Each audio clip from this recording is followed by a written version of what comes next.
Welcome, Tyler. Thanks for coming out for us It was tonight. nice to meet you. So, tell me about yourself. What do you like to do for fun, Tyler? Well, I like to think of myself as a kind of outdoorsy person. I really like to go camping and go hiking and just spend a lot of time out in nature. Yeah, what do you like about that?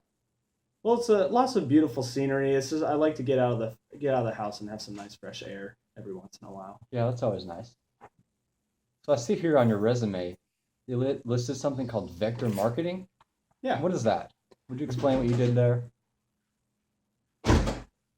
Well, Vector Marketing is a marketing company that I worked for a couple summers ago. Um, my position was sales representative, and my duties and tasks that I had to do were I had to compile a client list, call those clients and set up appointments, and then do demonstrations for the product that I was selling, which was Cutco, is a knife brand. And then after, I would follow up with the customer and do paperwork to get their order sent to their house. Oh, how'd you get this kind of job? Just like this, I came in and had an interview, and they liked me. So Well, cool. What did you learn during that time?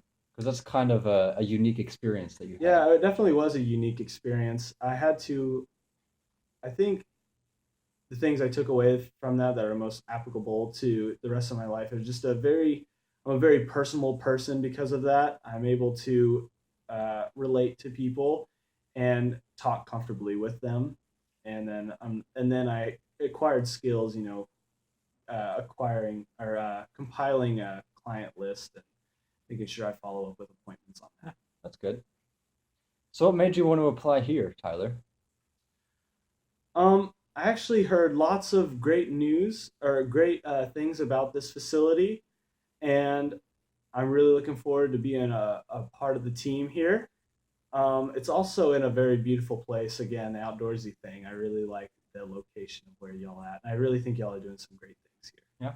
What made you want to get into the geriatric population? Um, if I'm being completely honest, I really just like the geriatric population because it is an area I feel of music therapy that's not so as researched as much as much as other populations like autism and such. So I really like to dip my toes into the geriatric population and kind of see what it's all about. Okay. What made you interested in music therapy in the first place? Like, how'd you Music. find out about it? Well, I always knew when I was a high schooler and stuff that I was going to want to do music for the rest of my life, and I wrestled with the thought of going into music education, but for some reason something just wasn't right, or just wasn't really clicking, didn't really catch my interest as much. And actually, it was my mom. She was researching online. She heard about this music therapy thing.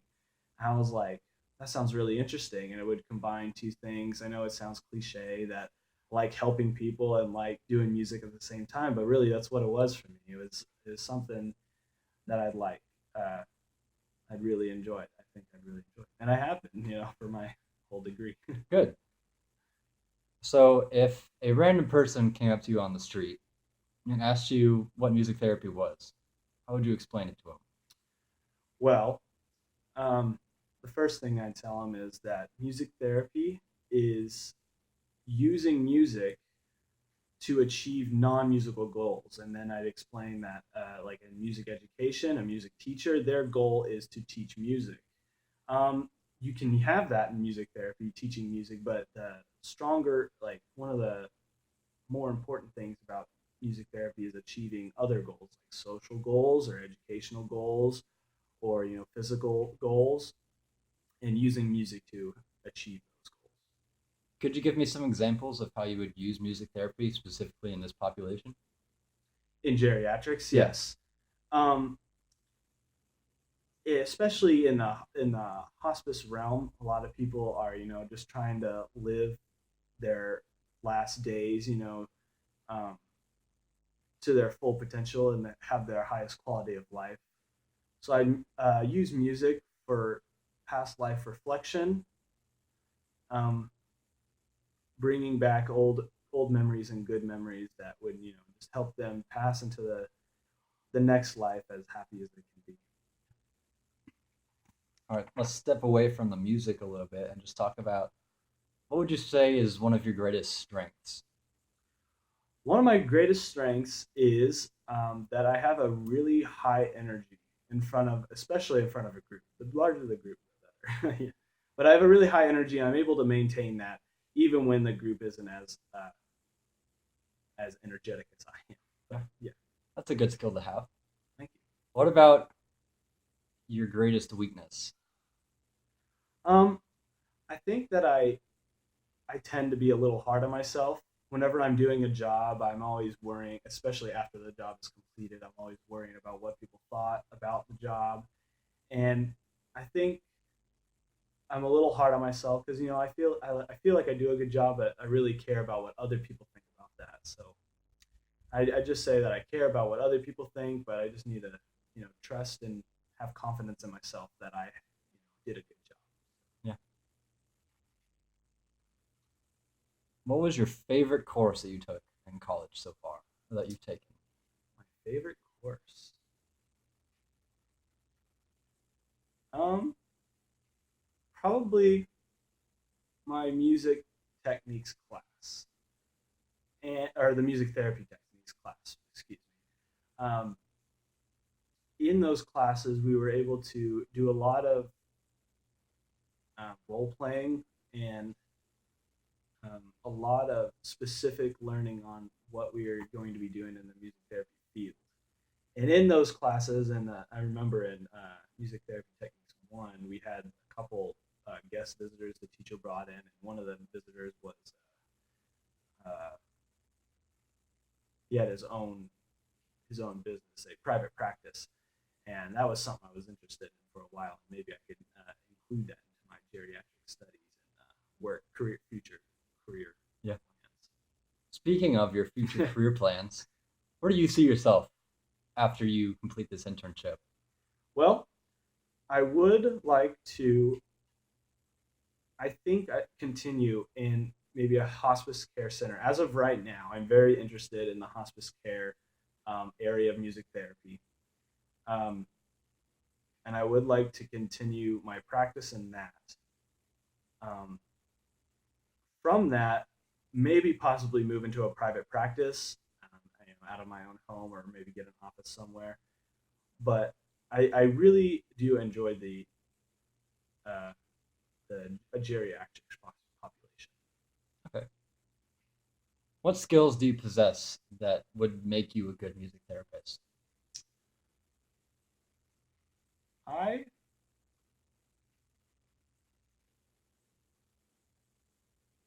I'm a fast learner, and I am able to pick up guitar really well, especially, and then learn songs quickly. Okay.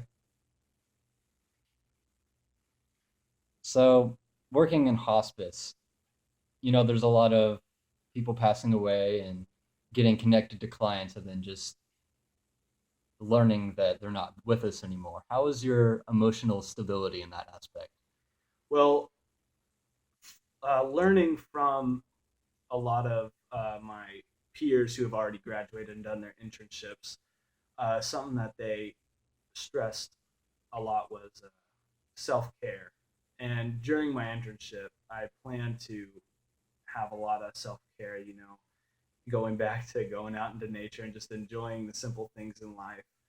And I just want to make sure that emotionally I can keep myself stable. That is something I don't, I wouldn't say that I don't get connected to my clients because there is a relationship there. Um, but I do realize that in the hospice setting, there is, it could take an emotional toll. But I just plan to really force that self care and keep myself, keep my mind clear in the evenings and such. How would you deal with a conflict with another employee? This is a question I get in a lot of interviews that I have. um, Usually I try to assess the problem first. I try to decide if there's something I could do first to be to change the situation, and I'll do that whatever I feel I need to do first necessary, and then I'll go and confront the other employee and ask them, or the other team member or whatever, and ask them how they felt about the situation and see if we can work it out calmly with nice conversation. Yeah. Nice conversation. Yeah.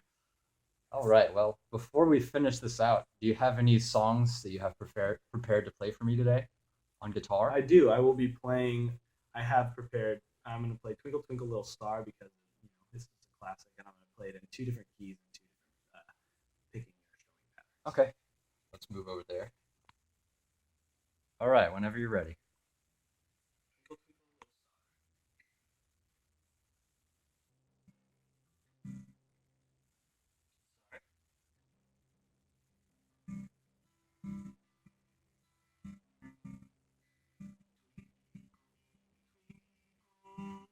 twinkle, little star.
All right. Start whenever you're ready. This is Twinkle Twinkle Little Star in C.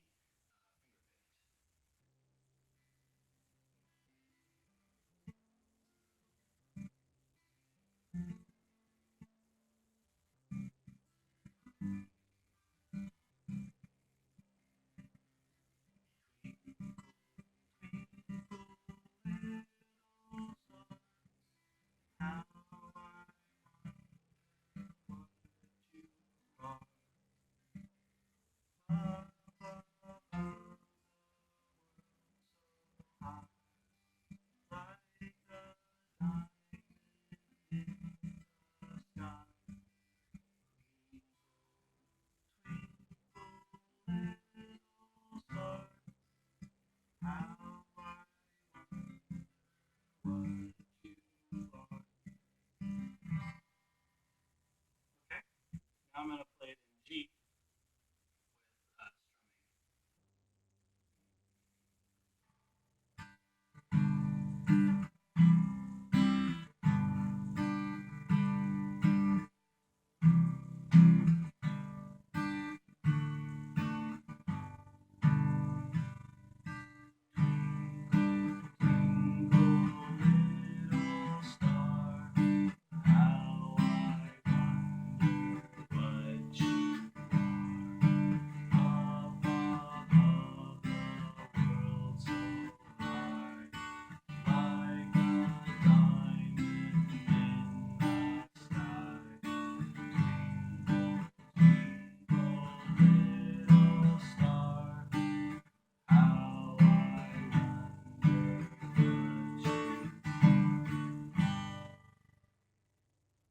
Nice.